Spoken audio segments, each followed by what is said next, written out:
Comme chaque lundi, c'est l'heure de notre rubrique pratique Tourama.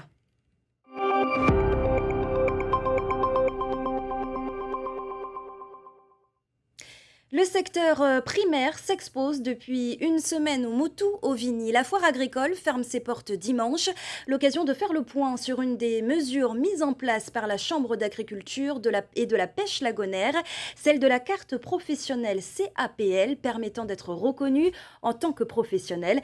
Pour en parler, je reçois Haipua Maitere, secrétaire générale à la Chambre d'agriculture et de la pêche lagonaire. Bonsoir Haipua. Yorana Sophie. Alors, depuis quand la carte professionnelle CAPL existe et quel est son objectif? Alors, elle existe depuis 1999 et elle a été mise sous cotisation depuis 2014 seulement. Elle présente beaucoup d'avantages, mais il y a certaines conditions à remplir également pour pouvoir s'inscrire au registre. Alors, on va en parler, mais qu'est-ce qu'elle permet concrètement? Quel est l'objectif de la mise en place de cette carte finalement?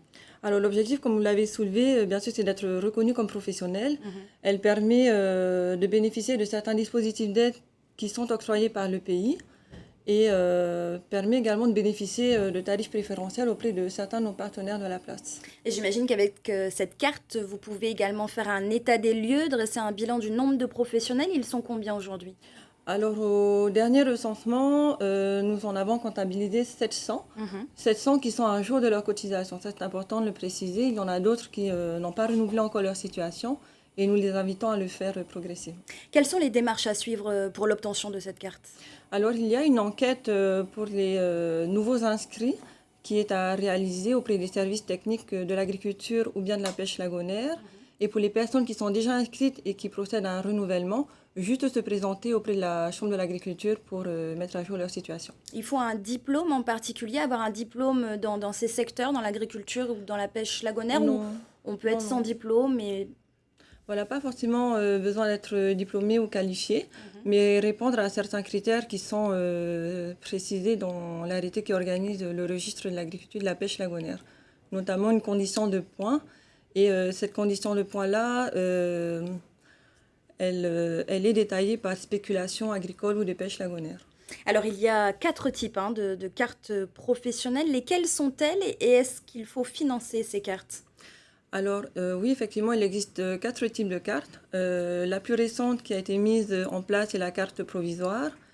Et les 3 cartes habituelles sont les cartes pour les petits agriculteurs, les cartes pour les grands agriculteurs, ainsi que les cartes réservées aux groupements et coopératives. Alors tout à l'heure, Haipua, vous parliez des avantages. Concrètement, est-ce qu'on peut rentrer un peu plus dans le vif du sujet?